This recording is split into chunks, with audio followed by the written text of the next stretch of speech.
It's officially fall up north. It's the perfect season for cleaning out the old and making room for what's to come, but also appreciating all that autumn has to offer. It's the time of year when we all start to slow down, gather together, and appreciate the last of the harvest. I've been freezing lots of summer berries and fruit while it was in season, so I started this morning with a cantaloupe, peach, and raspberry smoothie, sweetened with just a bit of apple cider. This was the perfect combination of summer and fall flavors, and is just a really refreshing way to start the mornings.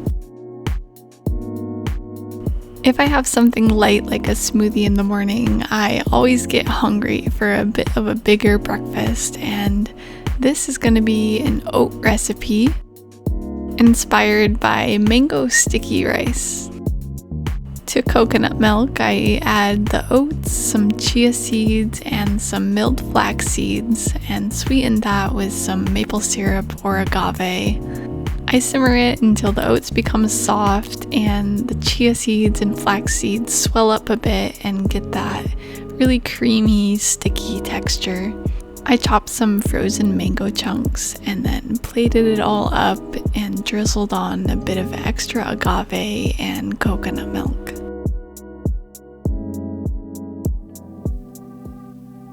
Walking down to my garden, I had a flock of turkeys cross the trail in front of me. When the meadows start to die back, they make their way into the woods to snack on acorns and wild grapes. The turkeys can definitely teach us a thing or two about appreciating the gifts of the season. Of course, all the companies also love to capitalize on our love for seasonal food, and they definitely got me here with these adorable pumpkin-shaped pastas. I started by boiling the pasta in some salted water and then cracked open a can of pumpkin puree.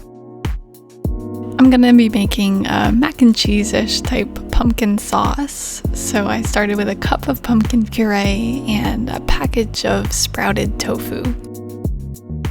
I strained the tofu and added in the pumpkin puree before adding in about a quarter of a cup of nutritional yeast. Also, to the blender, I added in a can of coconut milk, which helps the sauce get extra creamy. It all blends up together into a really smooth and luxurious pumpkin sauce. The sauce gets poured into a pan, and then I seasoned it with some nutmeg, some cardamom, a bit of cayenne pepper, some powdered mustard, and garlic and onion powder.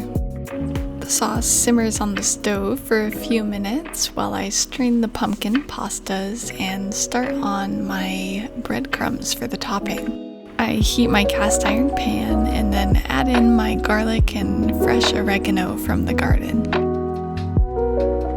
Once the garlic was fragrant, I added in my breadcrumbs and made sure to add plenty of olive oil to make sure that they were nicely coated.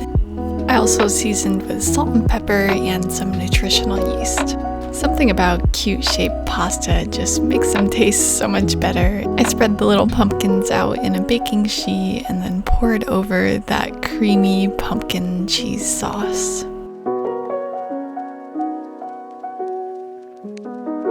I sprinkled on the garlic and herb breadcrumbs and then popped it in the oven for about 25 minutes to get extra crispy and bubbly.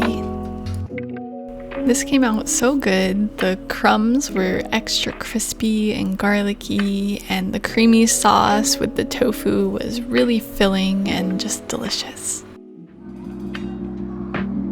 There are so many varieties of squash, and most of them grow all the way up to winter, but this year I grew these really beautiful patty pan squashes. I decided to make a stuffed squash using some Italian flavors. Millet is a type of grain that cooks really similarly to rice, so I started by toasting it in the pan before adding twice the amount of water with some bouillon cube. I then chopped up the kale and massaged it a bit to make it a little bit easier to digest. Just like when you carve a pumpkin, I gently sliced off the top of the squash before scooping out the insides to make room for my millet filling. I roasted the squash on a bed of tomatoes mixed with some garlic and olive oil. I also coated the squash in olive oil and then pre-roasted the tomatoes and the empty squash for about 15 minutes until it started to get softened while the millet was cooking. When the millet was done, I fluffed it with a fork and then added my kale, a bit of oregano, some fresh basil, and some seasonings. I used nutritional yeast, cayenne pepper, and a little bit of olive oil.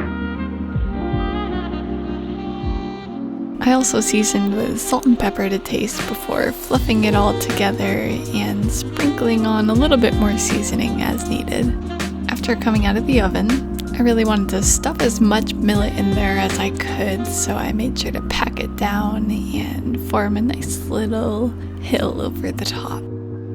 This recipe really highlighted the fresh herbs and all the produce from the garden. We have a young pear tree in our yard, and if we're lucky enough to get there before the squirrels or the bears, there's always a few fruit to share. This year, I had the good fortune of finding them on the ground after one of the fall storms. I decided to take the backyard pears and poach them in some red wine.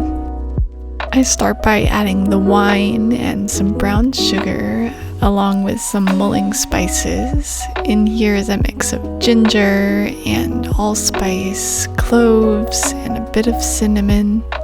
If you wanted to avoid the alcohol, you could also poach them in some apple cider. You just simply leave them to simmer about 20 minutes until they get nice and soft and soak up that beautiful red color.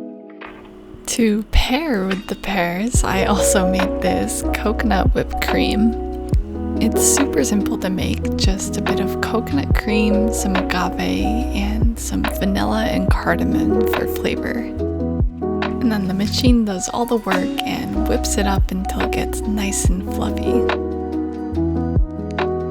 The pears really soak up all those spices and turn this really beautiful red color. When you slice into it, it's super soft and juicy and just melts in your mouth. As an added little bonus, you can also drink the poaching liquid, whether you use cider or wine, and it's really nice, warm, cozy drink.